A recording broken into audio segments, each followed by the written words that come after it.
Alright guys, so in this video we are going to listen to not 10 but 11 awesome guitarists. This time I have them all playing over a blues. Some are original compositions, some are standards. It's going to be a lot of fun, so make sure you grab some coffee, sit back and enjoy. And one other thing I should mention, make sure you support these artists by checking out their links in the description below. They're all listed for all 11 of these awesome artists. So go support them, go follow them, go check them out. Thanks.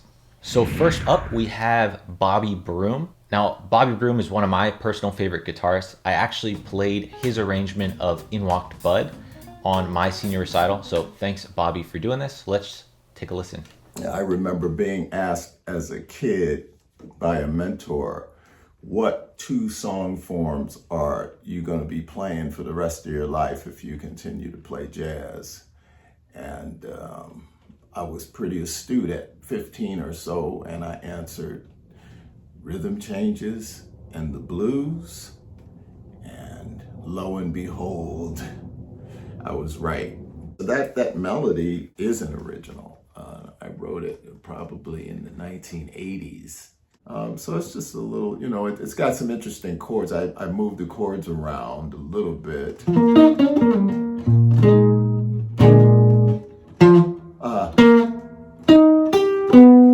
So that's...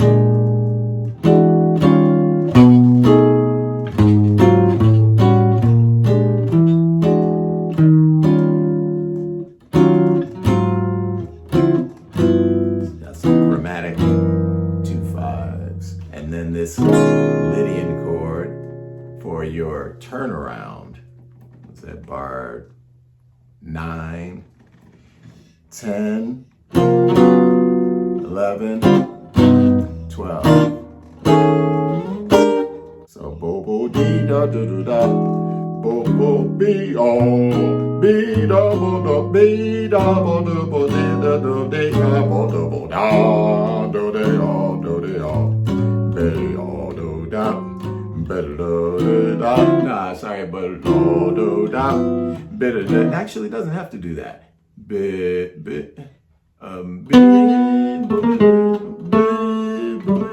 What is it? There it is. And that's a weird.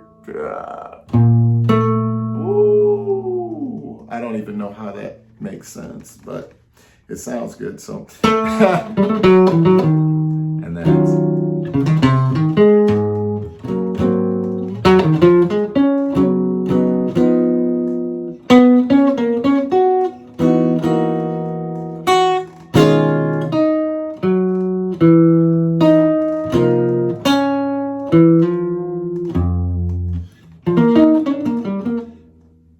What is that?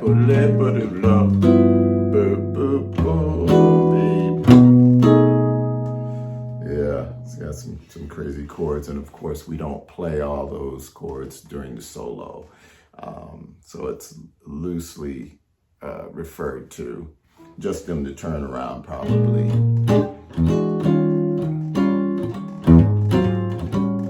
Maybe the tritone sub, you're going to 4, little circle of fifths or fourths.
All right, so we're starting off strong with Mr. Bobby Broom. One of the things I love so much about Bobby's playing is it's exciting, he's rhythmic. He kind of reminds me of like an old boxer. It just kind of hits you with these punches as he's going through it. Super, super cool. You can check out more from Bobby in the links in the description, as well as the new Ron Blake album, which he produced and is a part of, called Mistaken Identity, which just released. So you can check that out as well in the links below. Now we're gonna check out Mr. Yotam Silberstein. Hey guys, what's up? This is Yotam here. Honored to be part of this cool thing. Thanks so much, Chase, for making it happen. It's good to have some sort of community, jazz guitar community, which I'm obviously honored to be part of. So my humble contribution here is a blues that I composed after being inspired by a lesson with a student of mine and talking a lot about this whole idea of rhythmic, harmonic rhythm, basically, harmonic rhythm in different ways to move in between the chords. And in this case, within the blues, going from F to B flat, right through the G, and going a lot of fourth movement, tritone, going into B flat, the fourth, and keep going up fourth, going into the one, and then just the regular blues.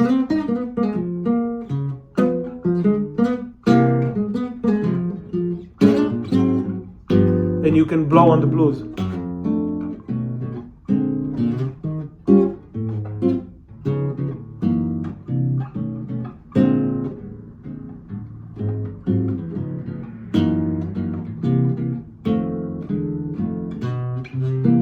Do the 5-4-1 thing, or just a regular, and then go into the blues,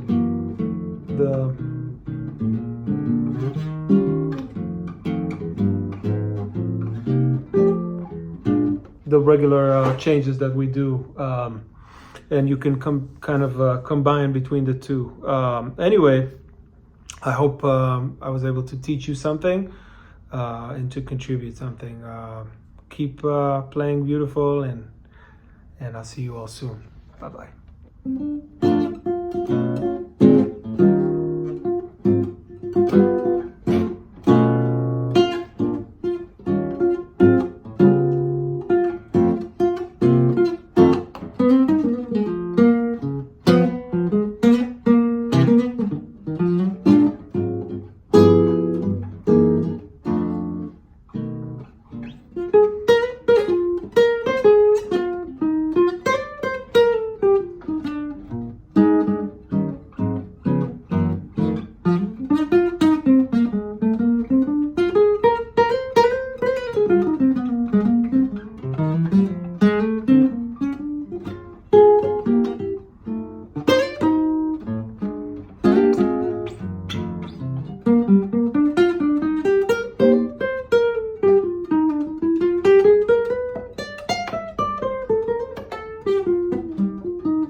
What I love about Yotam's playing is, first of all, he never loses that sense of groove.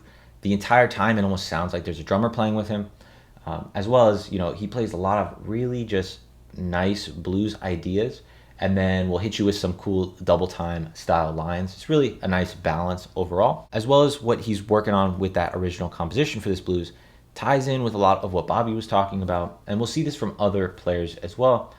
And it's one of the main takeaways I want you guys to have from this video is just getting inspired by some different ways to approach the blues, some different blues forms, so that when you go to approach the blues, you can see it in a new light, hopefully after watching this video. And now we're going to take a listen to Sheryl Bailey. Hi everyone, Sheryl Bailey here. It is an honor to be included in this series with so many great heavy guitarists who are friends and people that I admire greatly. Playing the guitar is humbling blessing in my life. Lately I've been into this thing about kind of just putting my hands down and grabbing a sound and then seeing how I can voice lead that to the next sound, you know, and whatever's going to move. So I'll come up with sometimes maybe things I wouldn't have thought of otherwise, and maybe some interesting colors. I don't need to play the bass note ever, because in this case I'm playing with a bass player and we hear things in context. So I think that's also the other thing about these kinds of sound is voice leading, right? How you move from one to the other. So I was playing a lot of stuff on top or over the changes, but it always was coming from something inside, maybe outside, and then back in. So having that sense of how to move in and out in a smooth and logical way makes sense. It makes the dissonance that much more beautiful when it resolves. But there is one thing that I really do like to set up the 4 chord on a blues, on the 4 chord. So really, I'm at my studio here at Berklee College of Music. So I'm going to be a nerd, because I am a big nerd. You know, really what defines a blues is any chord progression where the most significant first event is the 4 chord. So in this case, in C minor, we're going to F minor. So that means in the 4th bar, I want to set up from the C minor some sort of C7 altered. So that when I get to that 4 chord, it's, wow, thank God we got there. But, you know, this is the kind of thing that's not on the page. This is the kind of thing people will do on the bandstand because it sounds good. And the thing is, if you learn how to voice lead those dissonances to consonances, it's going to sound cool. It's not going to stick out and seem like, oh, what are they doing there? So one little trick, though, you can think about a C minor. C altered really is a D flat minor or D flat melodic minor. So I can think about some kind of C minor, and actually I was using sort of different kinds of C minors, not always a Dorian or a melodic minor in this case. So if I play that C melodic minor, gives me that beautiful, I think that really defines jazz in a lot of ways, that minor chord. Like New York City at night with the fog, it's got a vibe, right? So I can move my idea up a half step to D flat minor, D flat melodic minor, or maybe. But the main thing is how then do I resolve that to F minor? So you could think of it flat 6 minor going to 1 is the altered sound. So D flat minor is flat 6 in the key of F minor.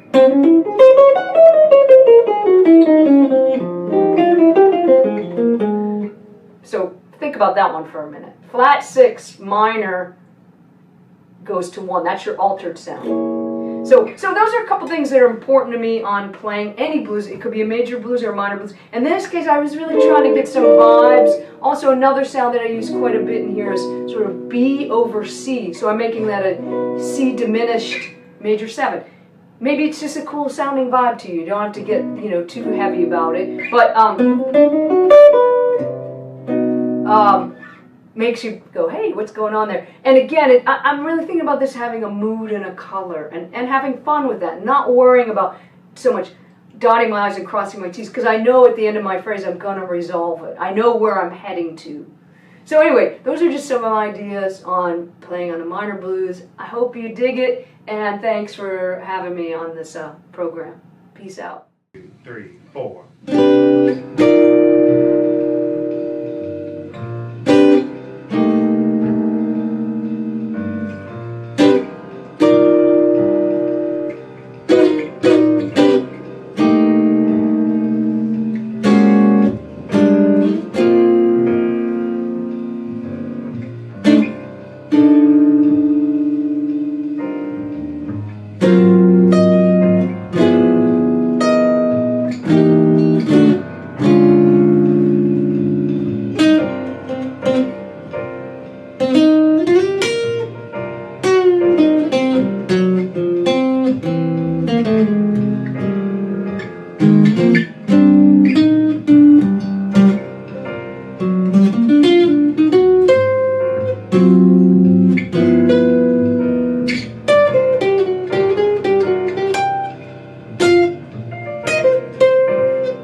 I really dig what Sheryl was doing in her performance. You know, she's the first person so far that we've listened to approach a minor blues, although we'll see some more later in a very, very different type of sound.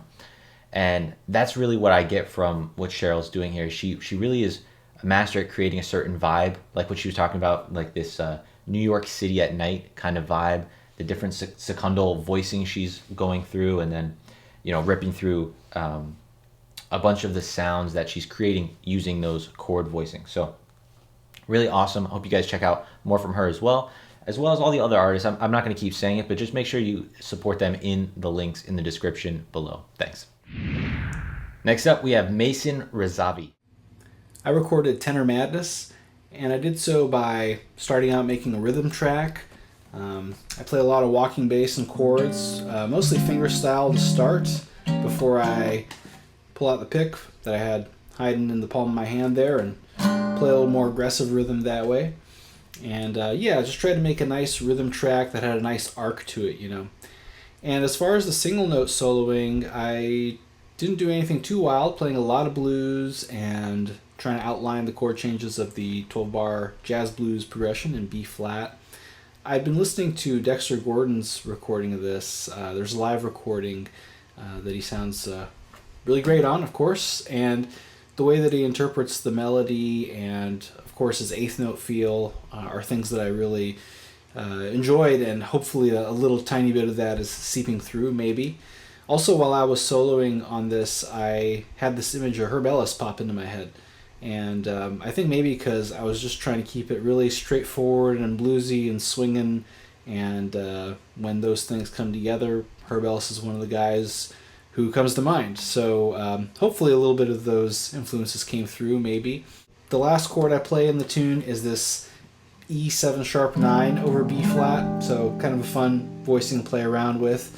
And I kind of play the triads, the major triads for each of those two chords over that final chord. So other than that, just a lot of straightforward blues and jazz blues playing in there. I recorded it with my 2005 Gibson L5 CES into, I direct recorded it with a Custom Tones Ethos Clean 3 pedal. Those are amazing pedals for direct recording. And so I use that, and then I have a Rode mic, a little condenser mic, and I blend the two to get a little bit of the acoustic sound in there so it sounds a little more real and it sounds a little more like you're listening to a player in a room. So yeah, it's just a great little setup, especially with that little pedal. So I had a lot of fun doing this. It's great to be included with all these wonderful players, just out here playing the blues and having fun doing it. So thanks for checking it out, and hope you enjoy it.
All right, so Mason playing the classic Tenor Madness. What I really like here is he has this video of him accompanying himself as well, which is really cool to see, and maybe even listen back and really listen to what he's doing in that accompaniment.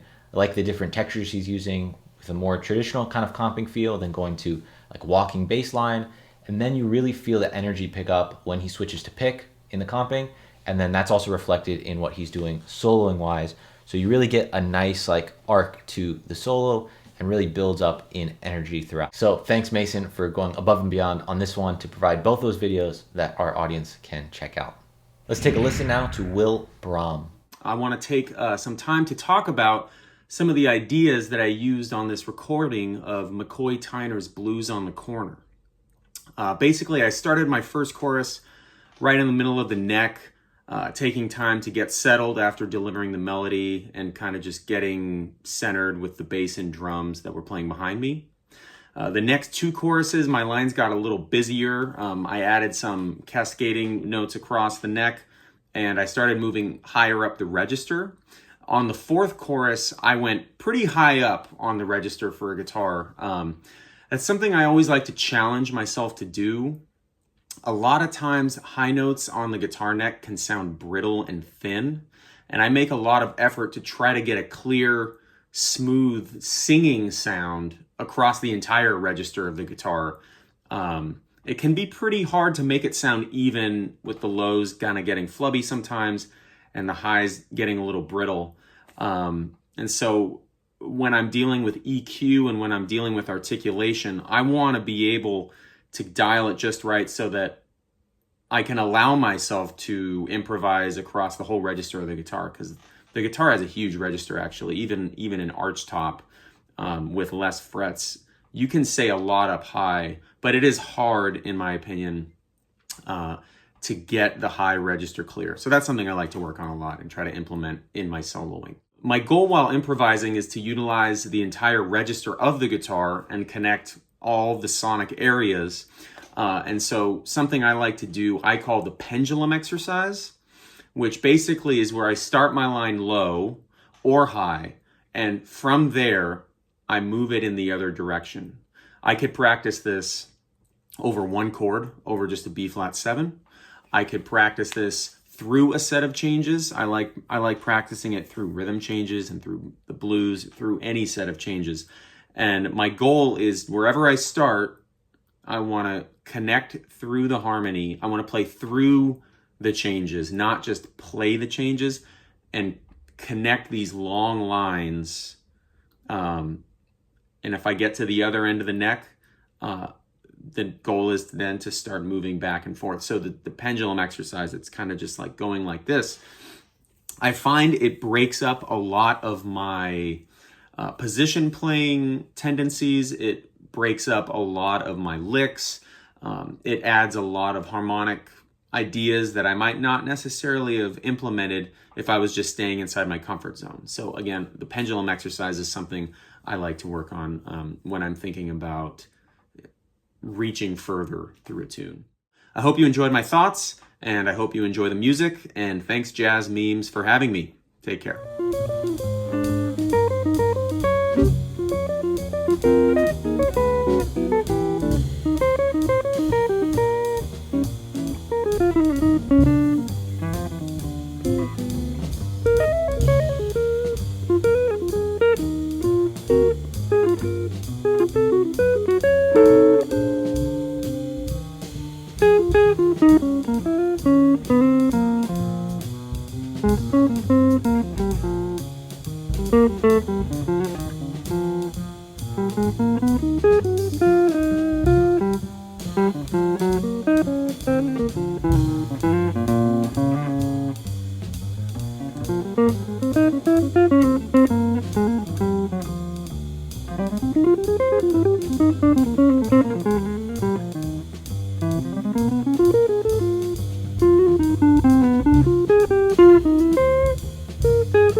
Really cool to hear Will's take. You know, you really get a feel for like a guitar trio in his playing with this backing track. And a couple of things I really like with Will's playing, especially on a blues, his use of double stops as well as, you know, chordal hits is really great. And then one thing I'm envious of is just when he's getting really high up there, you know, on the upper frets, he's just playing like effortlessly clean and fast. And it's just really cool to see and hear. all of that in one package. So thanks again, Will, for doing this, and we'll check out the next one. Now let's take a listen to Stephane Wrembel. That was a little solo that I played over that beautiful song by Django Reinhardt. The first thing to know for that is the structure of the chords. Because melody, even in soloing, it's something that emerged from the harmonic structure, never from a scale. To play a scale over a chord is never going to give birth to a melody. The melody, so the scales are very good for the elasticity of the fingers and to hear a tonality. For example, this song, which is in G minor,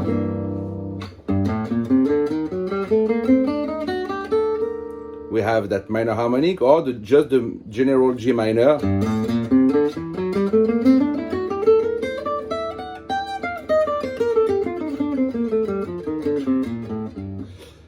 The minor is very specific because there is in it, when you go up, the raise 6, the raise 7, and the 1.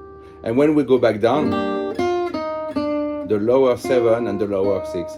So there is those two colors, the lower 6, lower 7, and raise 6, raise 7. So that's part of like knowing the tonality. You learn that by playing the scales. So that's very important. But when you play, the melody will emerge from the harmony with the instinct of the hearing of the tonality. So for example, here, instinctually, I hear that when I go up, I will play these notes. But sometimes even going down, because now it's an effect, it's beautiful.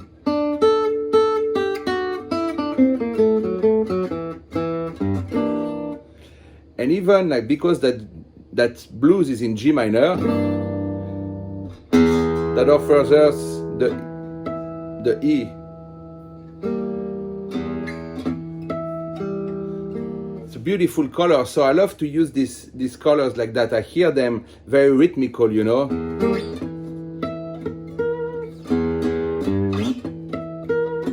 what I mean? I played like that during that solo. What I did also is playing those things with the double stop.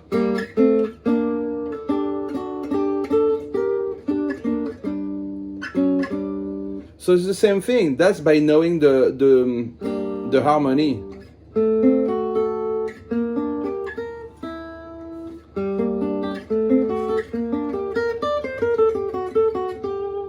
See? So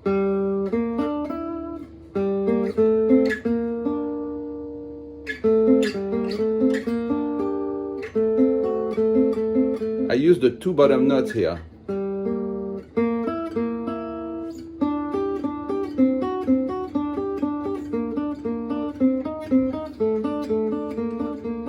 See, G minor and passing.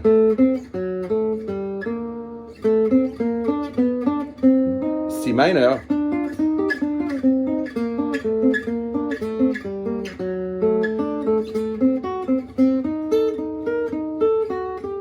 So, but it's not so mechanical. There's something about it where you really want to learn the structure of the harmony, and that gives birth to a lot of rhythmical stuff. So for example, here it's that down, down, up, down, down, up, down, down. And then on the upstroke is a dead note.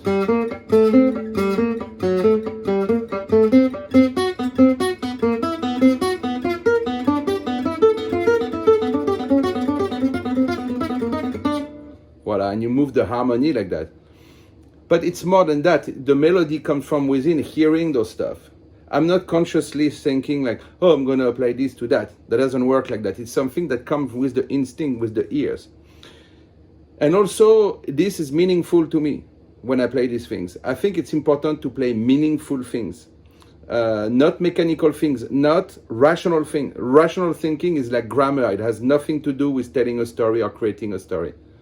It's good to organize in the beginning, to have the grammar to express oneself clearly, or like to write down something clearly. It's good to have good grammar, but grammar is not going to create a story. That comes from something, from somewhere else, from the deep part of the soul of the human. So this is why when I play these things, it all comes from the instinct and they mean something to me. I think this is the most important. And I alternate things, but I love to have those rhythmical ideas, bam, bam, bam, bam, that come back like that, that are well organized. I think the ear likes to have rhythmical patterns and little melodies, tension notes, and also some of like the more virtuosic stuff, that I've, of course, played over the years, So that's it, and it's all done with instinct. Also by learning a lot of solos, that helps to accumulate all that. 1, 2, 3, 4.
Well, I hope you guys enjoyed that performance of Stephane Wrembel's as much as I did.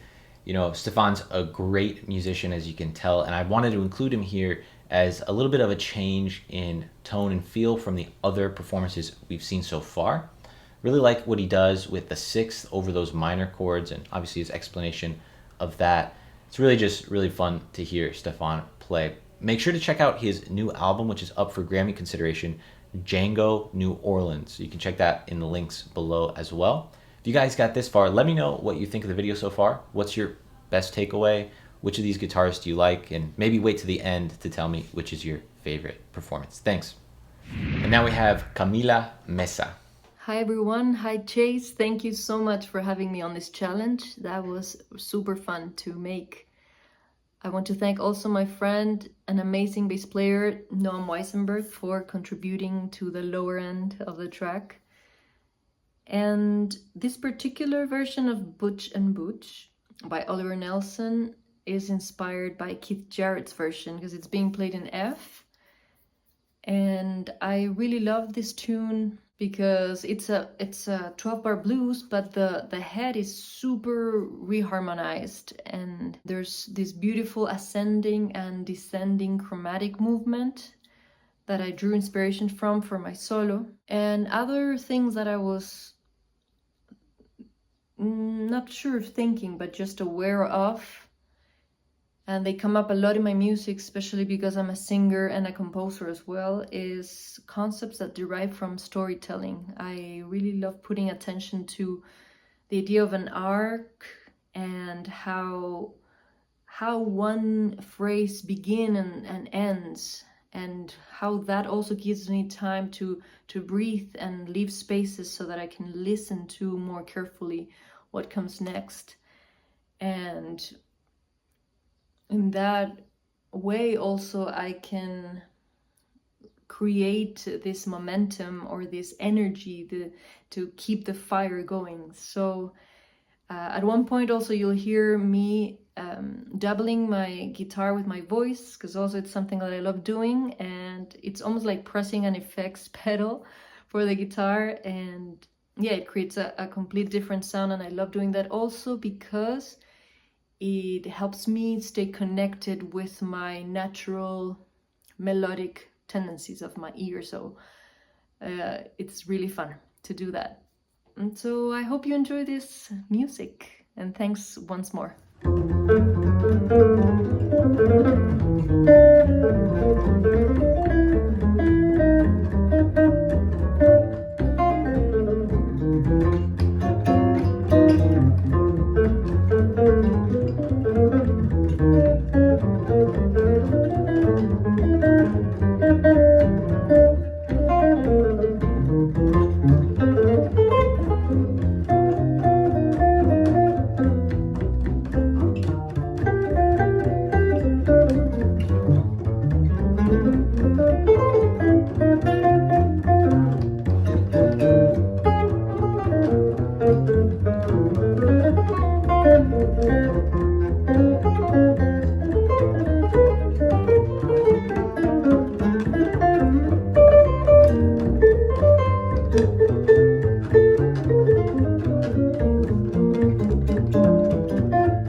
What a cool performance. I really love how she was using her friend for the bass track, and we get a nice groove with this, a slightly more up-tempo feel for the blues.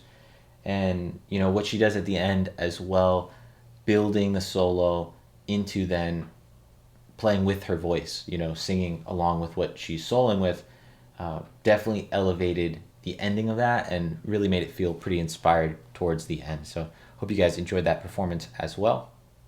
And now we've got Taylor Roberts. What's up, everybody? That was Charlie Parker's tune, Au Prévov. It's a blues in F. And the reason I chose that tune is that, you know, well, first of all, Charlie Parker is arguably my favorite improvising musician of all time. And, you know, obviously, technically, he was brilliant. You know, he was known for his harmonic knowledge. But to me, I feel like rhythmically that tune really has a lot of stuff happening with the melody. And so what I found that I can implement in that type of scenario is that you know, with Charlie Parker's tunes, I mean, that tune is pretty much a traditional 12-bar jazz blues progression, but if the guys you're playing are decent enough, you know, they can pick up on little harmonic curveballs you can throw their way as a soloist. What I was doing there a little bit was outlining a bird blues, which is just a series of chromatically descending 2/5 patterns. But also motivically, you know, I just love playing the blues because you can just,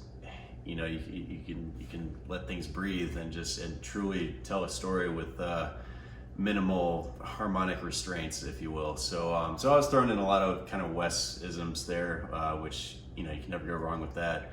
But to me, I just feel like it's, you know, in addition to being rhythmically like super hip, that melody is also super lyrical. So anyway, that's generally, I mean, if I were to call it blues at any jam session or any gig, that would probably be at the top of my list. So hope this was informative, and I hope you guys enjoyed it. Thank you.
What a cool solo guitar swing performance from Taylor. Taylor's someone I've known for a while from Jacksonville, a fellow student of Barry Green's, and someone I've looked up to for a long time in the Jacksonville scene. So thanks, Taylor, for doing this. You know, I like a ton of things about Taylor's performance, but one thing I'll point out that some of the other guys didn't really approach as much is going from that single line to some octaves to that chord solo a la Wes. And we can obviously hear Wes as a big influence in Taylor's playing. So hope you guys check out more from Taylor in the links below. And now we have Chris Whiteman. Hey, this is Chris Whiteman. When Chase asked me if I would participate in this blues video, I was thinking about tunes, and Clifford Brown was a big influence on me early in my jazz development. I used to listen to him and transcribe him. I just loved the clarity of his ideas, and his swing eighth notes are just like perfect, in my opinion. I love his swing eighth note feel. So I decided to do this a cappella, and I harmonize some of the head. So I do this single note, and I integrate it with some chord voicings to kind of fill it up. And you know, actually, that's the same approach I use for a lot of my solo choruses, integrating lines and chords. And I learned a lot about that from Joe Pass in West Montgomery. It's a blues, so of course I had to use the minor blues scale, the E flat minor blues.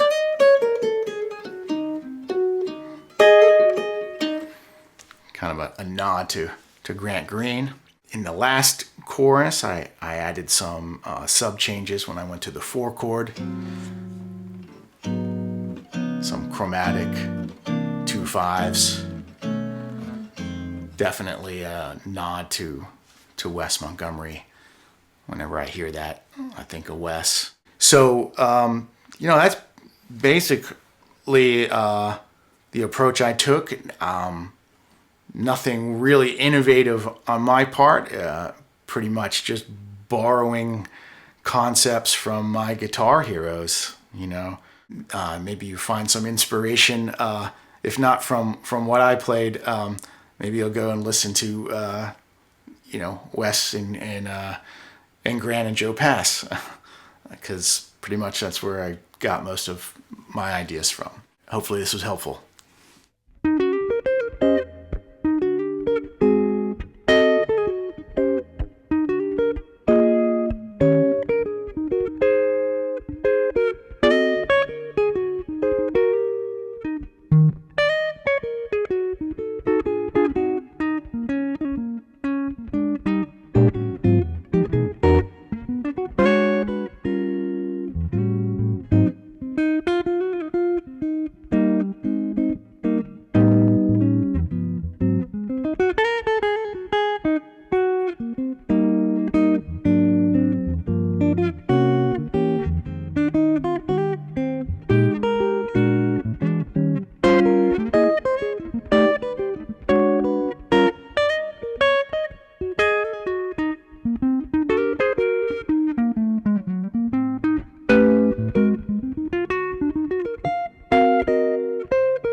So you guys are probably familiar with Chris as a fellow YouTuber, and if you're not, definitely check out his channel in the link below.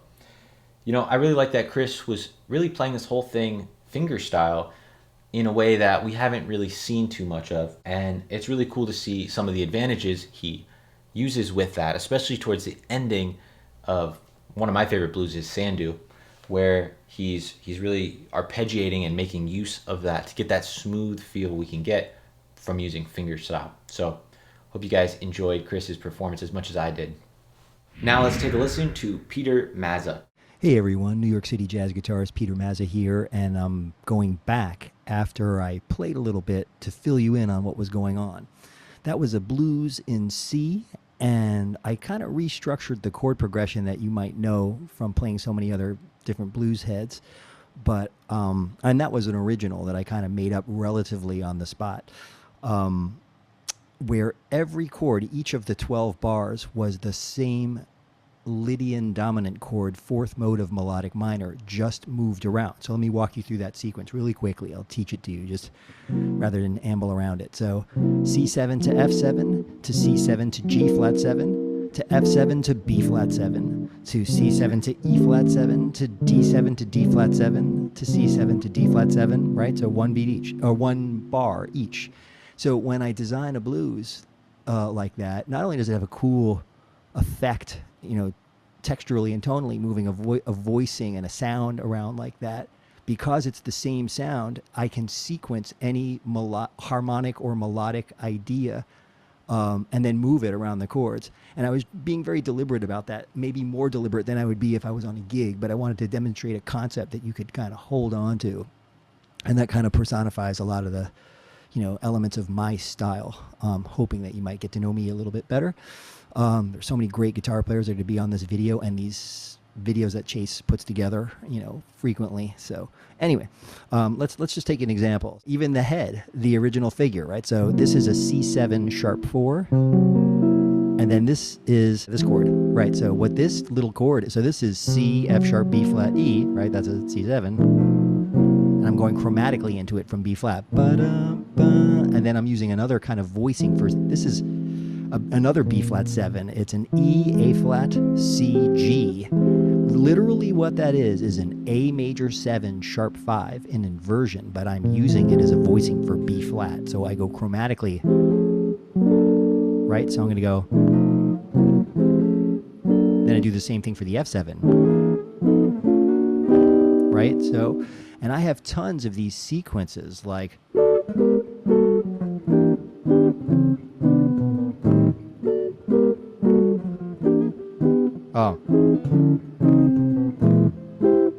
what am I doing here?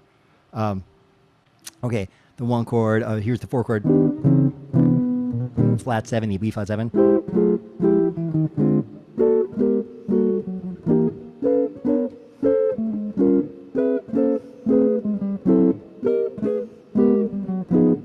I mean, lots of ideas where I'll take a harmonic sequence that has a melodic and a rhythmic component to it and do it throughout the duration of those changes and see if I can gradually build on it.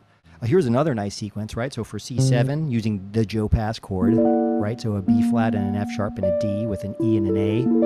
And then I move this down to A minor 7/11 to G minor 7/11. So then same thing for F7.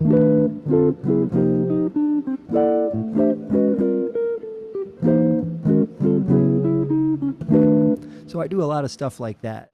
One thing that I did was these groupings of 16th notes, da ba da ba da ba da ba, swing in 16ths, a 1 E and a 2 E and a 3 E and a 4 E and ba ba ba ba ba ba, groupings in 5s, a 1 E and a 2 E and a 3 E and a 4 E and a 1 E and a 2 E and a 3 E and a 4 E and a 1 E and a 2 E and 3 and a 4 E and a 1 E and a 2 E and a 3 E and a 4 E and a ba ba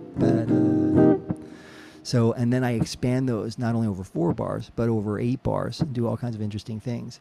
So the challenge for me is to keep the, earthy swinging thing that we all love about, Wes Montgomery and the school of players who swing like that. Certainly the ones that I learned from Rodney Jones, but then to, kind of bring in other more contemporary elements that, appeal to you. In my case, I love these odd groupings of rhythms and, more elaborate harmonies and voicing choices that are more pianistic or, orchestral. So anyway, hopefully that gives you some insights to play around with. And anyway, thank you so much, Chase, and to all the other guitar players. This is going to be really great to watch when it's all edited up and, we can see what everybody's thinking about these days.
So one of the things I love about Peter's playing is the depth and the thought that goes into what he does. And it's really evident here.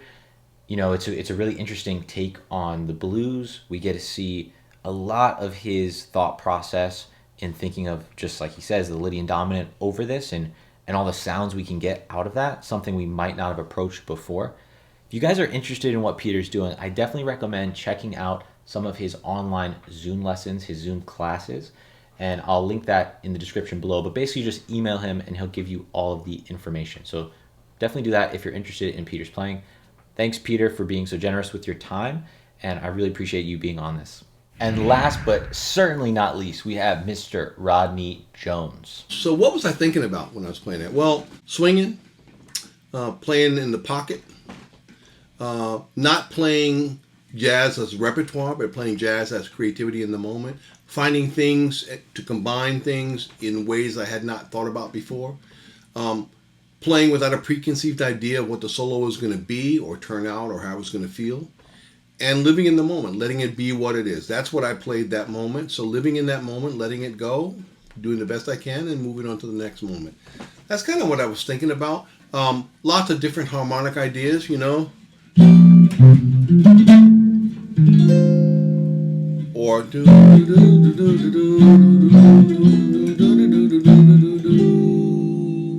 why not those changes? Why should it only be? Nothing wrong with that, but why only that? So I'm always looking for what else. What else is different? What else is possible? And most importantly, what do I feel? What are the notes that want to come out of me to express on Billy's Bounce? So that's me. That's my take on it. Got a lot of beautiful stuff to listen to. Chase, thank you so much for the opportunity. All my love. Take care. Bye.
Alright, so I had to close it out with a bang with Mr. Rodney Jones, and I hope you guys really enjoyed that video. Let me know what you thought in the comments. This is Little Ramona, in case you were wondering. My new rescue kitten. My girlfriend literally rescued in front of our place. So you guys can say hi to Ramona as well in the comments.